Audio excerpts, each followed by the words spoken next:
कृष्ण जी की जो प्रेम से जुड़ी बातें, कई बार उसको लेकर कई सारे लोग सवाल करते हैं। उनको समझने वाले कहते हैं कृष्ण को समझना इतना आसान नहीं, उसके लिए आपको उनकी भक्ति में लीन होना पड़ेगा। फिर उनकी शादियों को लेकर जब बात कहा, 16,000 रानियां थी। आपकी राधा रानी का जिक्र होता है, मीरा तो चलिए बाद में, रुक्मणी जी थी। तो ये मिसकंसेप्शंस क्यों पैदा होते हैं कि जो लीलाओं को लेकर उनकी है?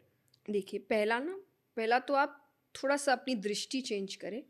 सांसारिक दृष्टि से भगवान को मत देखिए कि मैं एक होता है उनका ऐसा। आप और वो एक नहीं है, वो भगवान है, वो परम पिता है।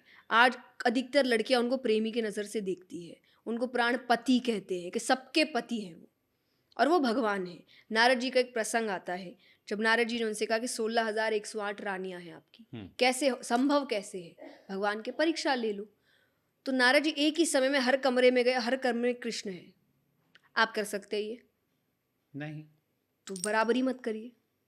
मेन बराबरी की होती है। लोग इतनी समझदारी से बराबरी करते हैं कि उनको ऐसा लग रहा है कि ये मेरे मतलब की चीज़ है, तो नाम लगा दो। भगवान भी करते हैं, जहाँ उनको कह दो हाँ, कि जैसे कुछ शिव ऐसी जी के चीज़। नाम पर लोग हाँ, मदिरापान करते हो, कहते हैं कि भगवान ने किया, हम हाँ, भी करेंगे। करिए, विष भी पीजिए थोड़ा, फिर मैं मानूंगी कि आप बराबरी कर सकते हैं। रासलीला की आप बात करें, फिर शादियों तो की आप भगवान बात के कर पास ही रहे हैं। पहुंच जाएंगे ना, विष ले लेंगे तो।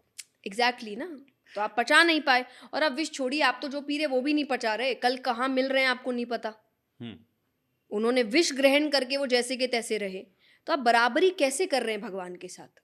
आपको तो ये समझना है कि मुझे ये चीज़ समझ नहीं आई तो मुझे देखना है, और वो तभी होगा जब आप भगवत दृष्टि से देखेंगे। आप रासलीला की बात करते हैं, मैं बहुत स्पष्ट शब्दों में कहती हूँ, आप जब कथा में आएंगे, आप लाखों की संख्या में लोगों को नृत्य करते देख रहे हैं।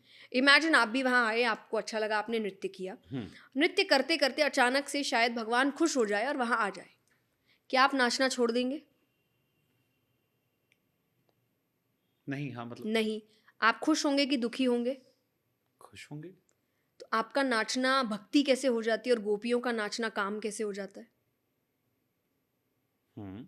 वो भी तो नृत्य कर रही है भगवान के साथ, और वो देखकर आपके मन में आ जाता है, अरे लड़का लड़की ये है वो है। और जहाँ आपकी भक्ति की बात आए, भगवान है, भगवान आ जाए, भगवान आते क्यों नहीं? तो अपनी भक्ति भक्ति, उनकी भक्ति काम कैसे? और उनकी तो जितनी भक्ति उतने तो उसकी तो आप पैर की धूल नहीं, जितनी भक्ति गोपियों ने करी। बस अंतर है, आप सांसारिक दृष्टि से देख रहे हैं। सबके पीछे कारण है।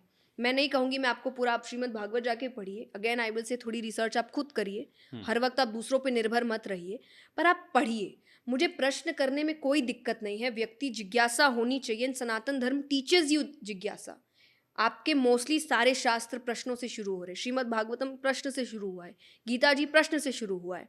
तो वो तो कह रहा है प्रश्न करो, पर अभी आप प्रश्न ना रिसर्च किए बिना और आरोप लगाने के तौर पे करे, मर्यादा में नहीं कर रहे कि मुझे जानना है, मुझे भगवान के बारे में जानना है। भगवान ने अभी क्या कह रहा है, ये किया वो किया, ऐसा किया, ऐसा करता क्या, ऐसा। ये मर्यादा नहीं है, और ऐसे आंसर देने की इच्छा भी नहीं होती। और शास्त्र कहता है, ये मैं लिटरली कह रही हूँ कि शास्त्र कहते जो खुद पढ़ के नहीं आ रहा, उसको हक भी नहीं बनता प्रश्न करने का।